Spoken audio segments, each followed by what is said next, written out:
Before we begin, we did want to do one quick thing. Ladies and gentlemen, New York City today, they will be laying to rest one of our brothers, Firefighter Tali. Our deepest sympathies and thoughts are with our brothers and sisters of the FDNY, all of his family and friends. So if we could just please take a few seconds of silence in memory.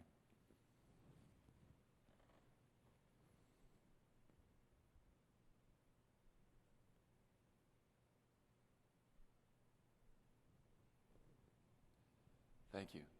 Also, if you could just keep in your hearts and prayers, our dear friend Dan Majikowski's family is losing his beloved aunt, Sister Mary Frances.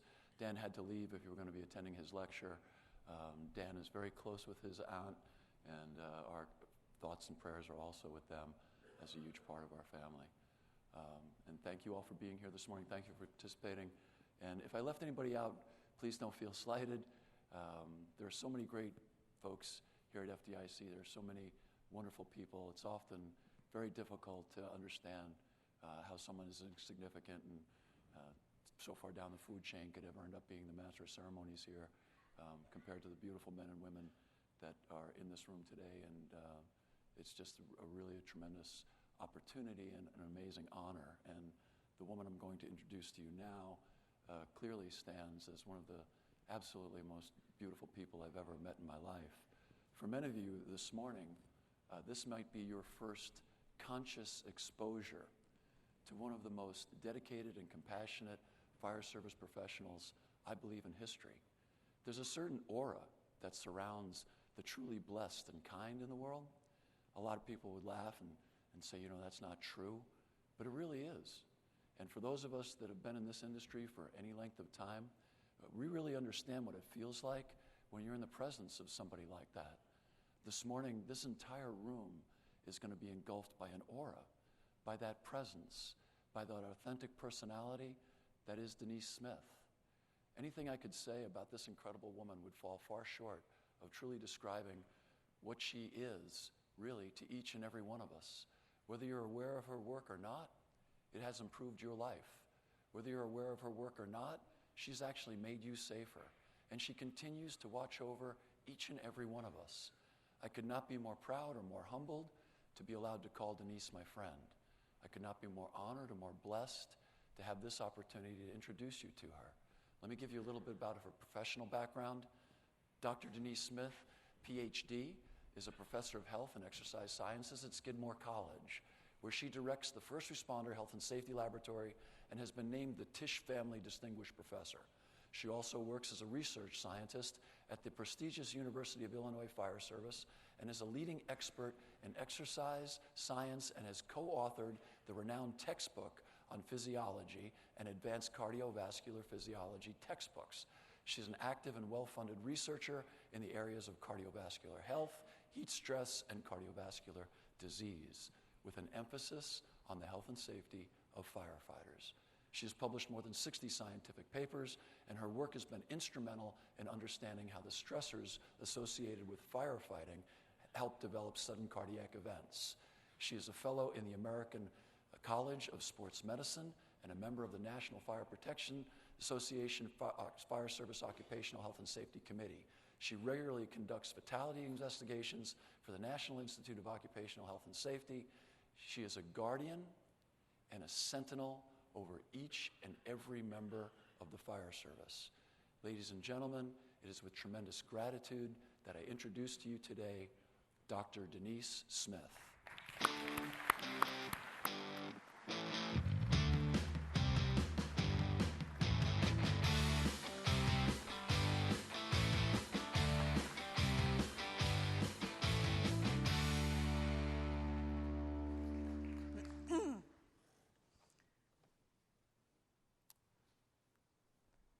Thank you, Bobby, for that very, very kind introduction and for the opportunity to be here today. As you know, the title of my talk is The Heart of a Firefighter. And a great place to begin is by recognizing the heart that Bobby Hulton brings to the fire service. Bobby, thank you for all you do for the fire service.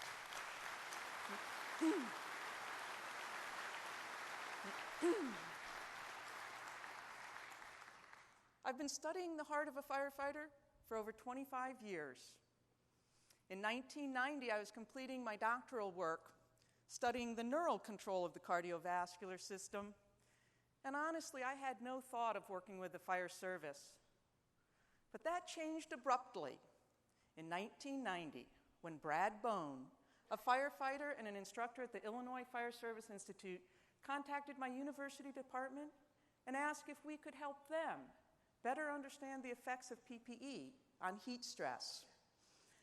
The instructors were experiencing more cases of heat stress as recruits came to the academy wearing what was then the new bunker gear. They were referred to me because of my background in the cardiovascular system. Now, it's a little embarrassing to admit this in front of all of you, but at the time I wasn't particularly interested in the topic. But I've always respected the fire service, and I didn't have summer research plans, so I agreed to do the study. Now, this was a pretty straightforward research project. I had firefighters come to my lab on 3 occasions.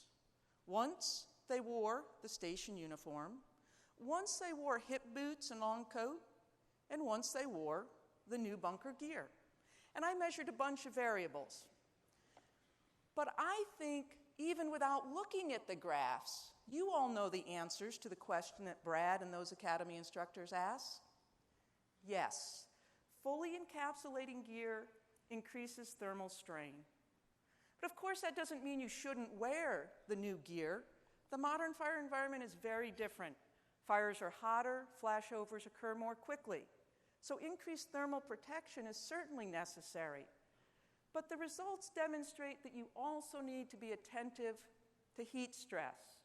And as a result, many of you are adopting on-scene rehab and other strategies. But for me, there were other startling findings. When the firefighters walked in fully encapsulating gear for just 15 minutes, they had maximal heart rates, about 180 beats per minute. This was surprising because they were walking very slowly, and when they wore their station uniform, heart rate only went up to about 120. So we know that the fully encapsulating gear was creating high levels of cardiac strain.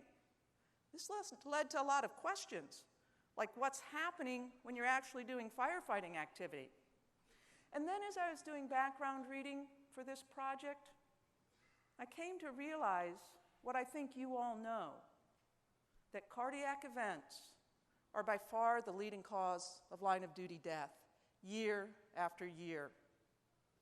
For someone outside the fire service, but someone who knows the cardiovascular system, this was startling. So that study and the questions it prompted started me on a career of studying the thermal and cardiovascular strain of firefighting. The science was absolutely compelling. No other occupational group experiences such dramatic cardiovascular strain, and very little research had been done in the area. So over the past 25 years, I've been fortunate to study firefighters in my laboratory at Skidmore College, in live fire scenarios at the Illinois Fire Service Institute, and in many field settings. I've also had the unique opportunity to lead fatality investigations into cardiac-related line-of-duty deaths for NIOSH. These investigations keep me grounded in terms of the importance of research. Of course, I learn a lot about the medical issues that firefighters face. But these investigations have a special place in my heart because of what I learn about the firefighters. When I hear the widows ask, why? How could this happen? When I see strong and fun-loving firefighters who search for words to ask their questions, and I understand the importance of research in the fire service. So these work experiences and my work with the fire service has allowed me to work with amazing people, and it's taught me a great deal about the heart of a firefighter, both literally and figuratively. Today I'm going to address both, but let me begin with the figurative heart of a firefighter, which is an inspiration to all. You might be familiar with the book, All I Really Needed to Know I Learned in Kindergarten. I'm not trying to say that firefighters are like kindergartners, but I've worked with a few. Really, this book contains some good advice, including my favorite, take a nap every afternoon. I can assure you it's good for your health. But if I were to write a book, I might title it, Everything I Needed to Know About the Heart I Learned from a Firefighter, and from many of you in this room. Courage is a hallmark of a firefighter. Firefighters perform courageous acts in dangerous circumstances, and they do so with honor and humility.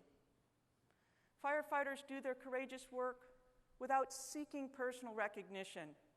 It's because of a deep sense of personal honor that firefighters act the same, whether everyone is watching or no one sees. In a culture that too often hypes meaningless accomplishments, firefighters stand in sharp contrast. Firefighters take an oath to protect their communities and serve their neighbors.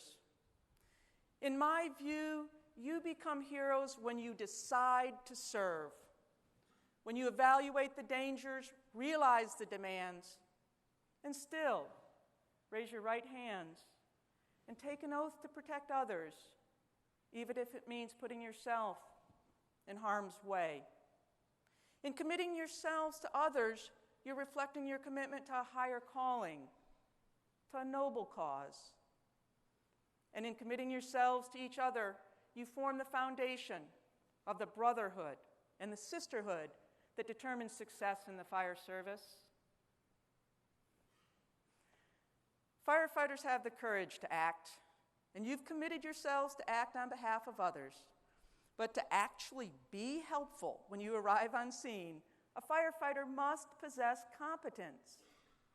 And the entire FDIC program and your participation in it reflects a firefighter's relentless drive to train and prepare, to search for new ideas, to drill on essential skills, to ensure that when a call comes, you'll be ready and able to perform competently.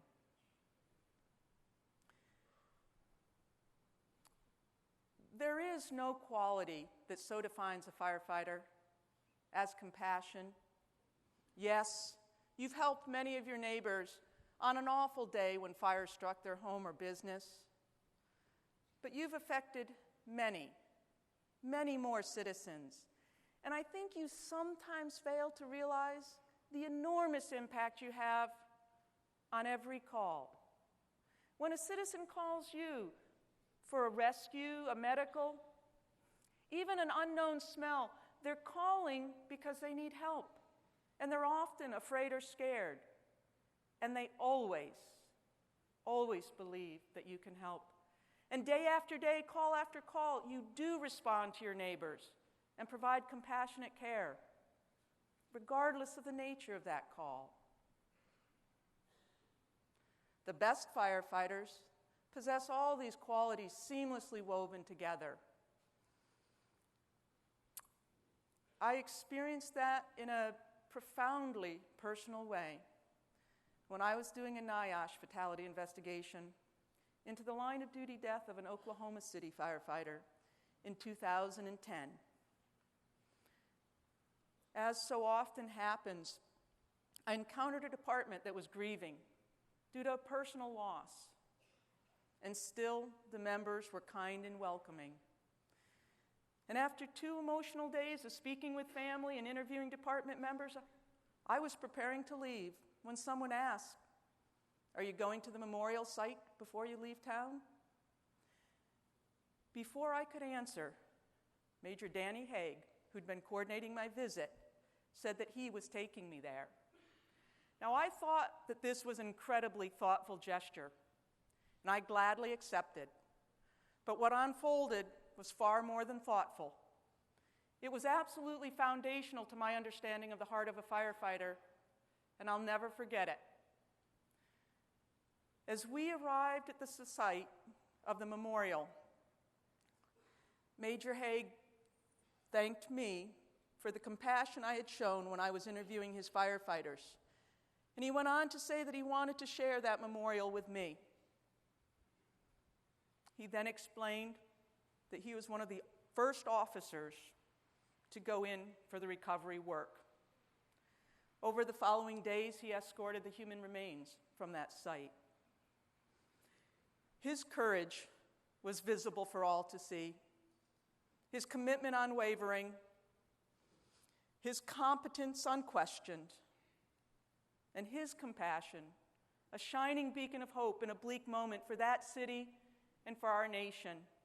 In every way, he defined the heart of a firefighter. But in 2010, 15 years after that terrible event, he still carried the burdens of that call. Few people ever get to see the personal cost of such service. But on one quiet afternoon, in a very special place, I saw how amazing the heart of a firefighter can be, and the personal toll that firefighting takes on the heart. Major Haig is with me today, and I want to say a personal thank you for those lessons.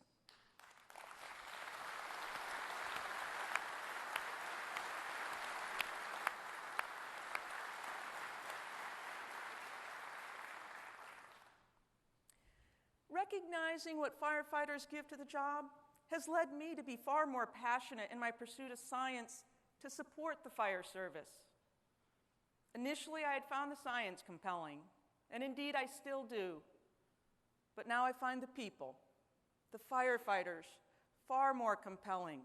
And I'm focused not just on describing the physiological responses to firefighting, but on finding meaningful ways to mitigate the physiological dangers that you face. It turns out that research advances come about much the same way that success in the fire service occurs. Partnerships and collaborations are key, and funding certainly helps. I've been fortunate to work with great people, fantastic research partners, and dear friends, including my colleagues at the Illinois Fire Service Institute, Underwriters Lab, NIOSH, Harvard University, and the Hanover Park Fire Department. Fortunately, the major fire service organizations have collaborated with us, and literally hundreds and hundreds of firefighters have participated in the research, giving generously of their time and always keeping us entertained. We met some of those research partners right here, and many of them are in the room, so please help me thank the firefighters that are making the fire service safer through research.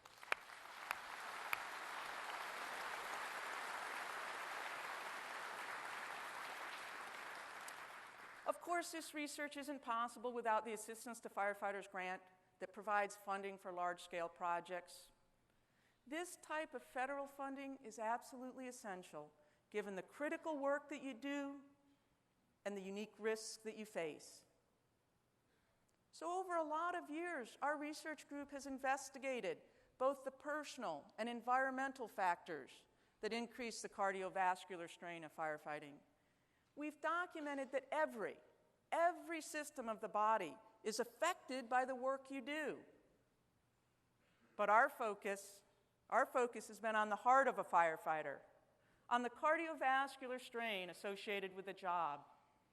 And we've shown that even in young, healthy firefighters, firefighting causes maximal heart rates, increased cardiac work, increased arterial stiffness, and increased blood clotting potential. We've also integrated our findings into conceptual models that describe how individual risk factors and individual behaviors affect the risk of a sudden cardiac event. Now, these results are important. They show convincingly that firefighting results in dramatic cardiovascular strain, and that this strain can trigger a cardiovascular event in an individual with underlying disease. But what's more important, even than the results of these studies, is what the fire service chooses to do with the results. Like all good researchers, we've published our findings in scientific journals. We've intentionally targeted medical journals to reach the physicians who evaluate and treat firefighters. We've published research findings for the fire service. We've shared our information with the IAFF, IAFC, NFFF, NVFC, and the National Fire Protection Agency. But ultimately, the goal of the science is to inform departmental policies and procedures to improve the health and safety of firefighters. And that will take your leadership. I know that many of you are advocates for health and safety, but today I want to challenge you to think a little more deeply about what constitutes health and what constitutes safety. Of course, they're related, often overlapping, but with some careful interrogation, I think we would all generally agree that the greatest health risks that firefighters face are cardiac events, heat stress, and cancer. There are many safety risks, including burn, asphyxiation, falls, entrapment, collapse. But I also want us to think about the initiatives that are devoted to health and the initiatives devoted to safety, and if they match the health risks and the safety risks that you face.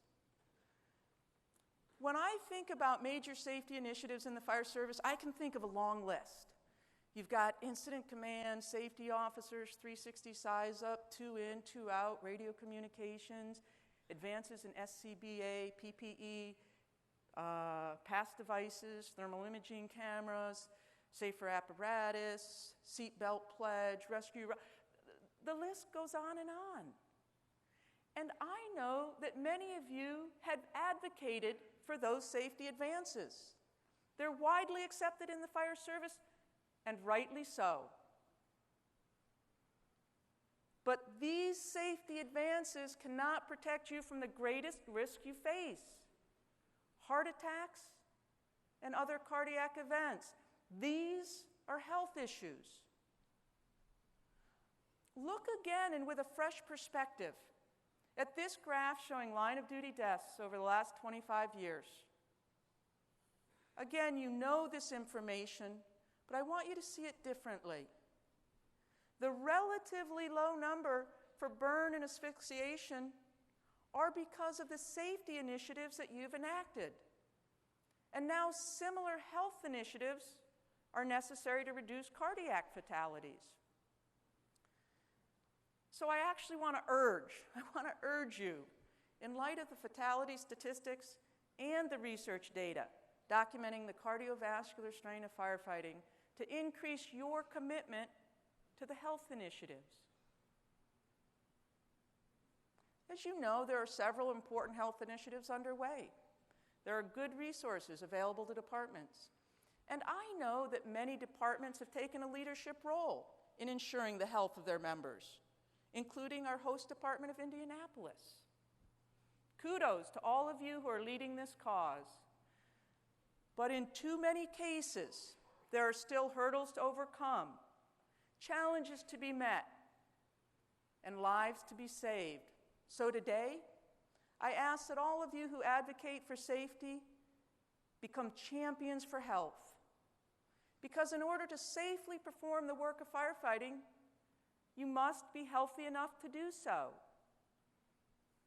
In other words, to truly be safe, you must possess the physical heart of a firefighter. It might be useful to think about the health challenges you face much the same way you approach a fire scene. Do a 360 size up and become aware of the health risks you face, including cardiovascular disease and cancer. This means getting a medical evaluation by a physician who understands the physical stresses of firefighting and the environment in which you work. Get screened for cardiovascular disease and cancer using the best available technology and guidelines. And and then act with courage and commitment to mitigate those risks. Follow up on the findings of your medical exam. Manage your risk factors, decrease blood pressure, cholesterol, and body weight. It turns out that you cannot safely ignore the findings of your medical exam any more than you can safely ignore what you find in a 360 size-up, because both the medical exam and the size-up are intended to identify risks so that you can act upon them. In addition to managing your risk factors, it's important that you develop and adhere to a fitness program. Physical fitness is one of the most potent protectors of your health.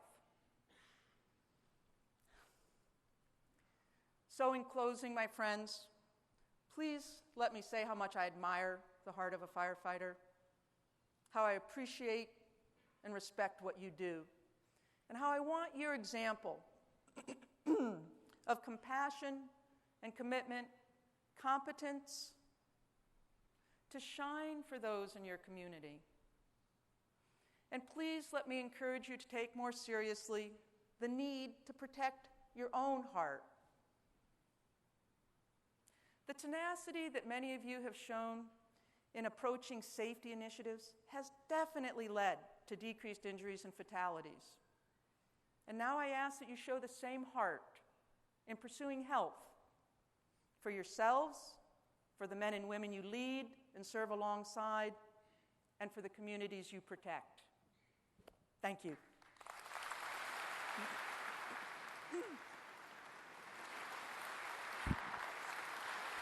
Stop it. Thank you.